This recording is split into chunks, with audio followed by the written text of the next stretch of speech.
Votre but premier, en fait, c'était juste de trouver une aventure, faire une aventure? Oui, vraiment la pichenette de départ, c'était un peu monter un projet pour postuler aux bourses. C'est complètement, oui, en soi, c'est un peu creux, mais très vite, bien sûr, comme moi l'aventure pour l'aventure, ça m'intéresse pas. Et très vite, l'axe de découverte, ça a été la vie que draine et abreuve le fleuve.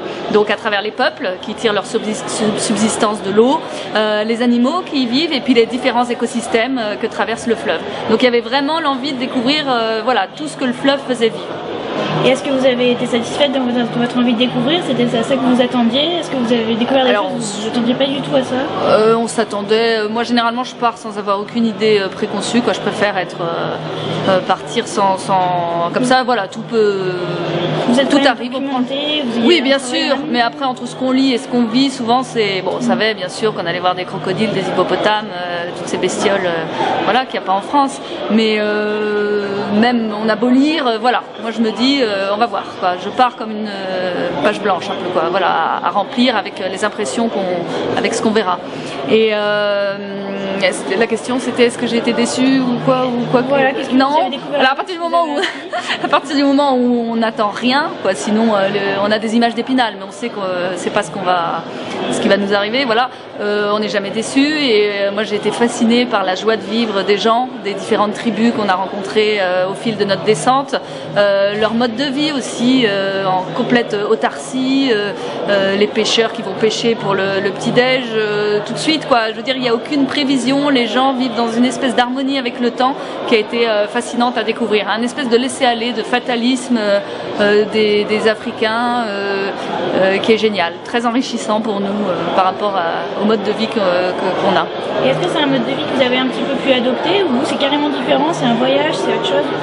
Alors ça, c'est quand je voyage, moi ça c'est vraiment mon fantasme suprême, c'est de devenir les gens que je vais rencontrer, d'être au plus près d'eux.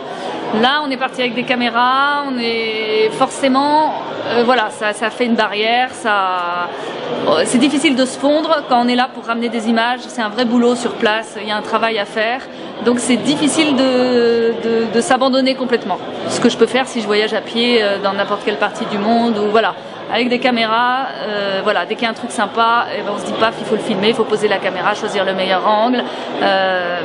C'est difficile de se laisser aller, voilà, on est cadré par le boulot et les images qu'on doit rapporter. Justement, quand on a un objet comme ça dans les mains et qu'il faut pêcher, qu'il faut chasser et qu'en plus il faut se filmer. Alors ce qui est bien, c'est qu'on était deux.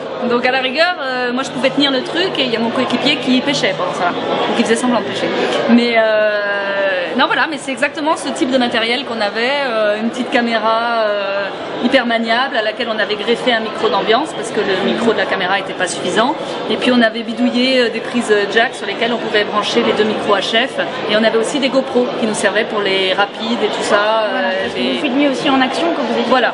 Mais le fait d'être deux, c'est magique parce que voilà, il y en a toujours un qui peut se décrocher de l'action et prendre les images. Parce que vous n'étiez pas forcément obligé de ramer en même temps. Non, alors sur l'eau, c'était souvent mon coéquipier qui était à l'arrière, qui avait le rôle un peu de direction. C'est moi qui filmais sur l'eau. Sur terre, ça pouvait varier en fonction des situations. On n'avait pas de rôle prédéfini, c'était à l'instinct. Et vous avez filmé donc le maximum, tout ce que vous pouviez, puis après ça s'est fait. Oh, il y a des choses qu'on a ratées forcément, parce que quand on vit les trucs, on n'a pas le déclic toujours de prendre la caméra, brancher les trucs, sortir le pied. Donc il y a des choses qu'on aurait aimé avoir dans la boîte et qu'on n'a pas eu. Après il y en a qu'on a eu auxquelles on s'attendait pas aussi, des réactions qui peuvent être super, ou des trucs pris sur le vif où on a dégainé au dernier moment.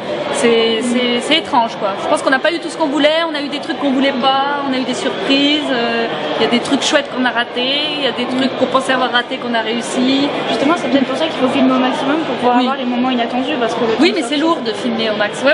Ah bah, idéalement oui. Oui, parce qu'en plus on pouvait recharger, on était autonome en batterie, quoi. Il y avait le soleil tout le temps qui rechargeait, on avait un panneau solaire, voilà. On pouvait vraiment avoir du volume. Mais quand vous le faites, c'est votre boulot aussi, vous devez voir que c'est prenant, c'est fatigant, c'est lourd. Et puis on peut pas vraiment se rendre compte de ce que ça donne sur le moment puisque bah oui. Déjà vous n'avez pas d'ordinateur, vous pouvez pas vérifier après, vous avez qu'un mini-écran pour... Non, ouais, on pouvait, et puis on était aussi quand même dans une logique de, voilà, on regardait pas toujours tout ce qu'on avait fait pour préserver les batteries aussi. Ouais, c'est vrai que c'est un peu l'inconnu et c'est pour ça qu'avec notre producteur, on avait signé un pré-contrat d'exclusivité. Il nous prenait le film, il nous faisait un film si les rushs étaient bons. Et on ne savait pas, nous, on a attendu le verdict une fois revenu, qui nous disent bah oui, ça nous va, on peut en faire quelque chose. Donc rien n'était sûr au départ. Non, rien n'était sûr. Mais s'il y avait matière, ils allaient faire un film avec nous. Et c'est ce qui s'est passé. Et on est content. Ouais. Donc vous étiez en train d'aborder le sujet justement de rapporter des images. Est-ce que vous aviez un but précis, une idée précise, en fait, une ligne directrice de votre film quand vous êtes parti? Le producteur nous avait dit qu'il faut au moins rapporter 1 heure de rush par jour, ce qu'on est loin d'avoir fait, parce que ça c'est énorme, mais c'était de décrire ce qu'on vivait. Donc la vie du campement, les gens, la faune, la flore, quoi. Voilà notre regard de découvrant ce milieu et voilà. Notre axe c'était la vie. Donc humain, faune, flore. Et puis la vie de tous les jours aussi, parce que ça c'est intéressant pour, je pense, pour le spectateur, de voir comment on se débrouille, comment on fait cuire la bouillie qu'on a mangée pendant cette semaine. Voilà, la débrouille, monter les tentes, les gens qui viennent voir, la pêche aussi, on a essayé de pêcher, c'était pas terrible, mais voilà, la vie au quotidien.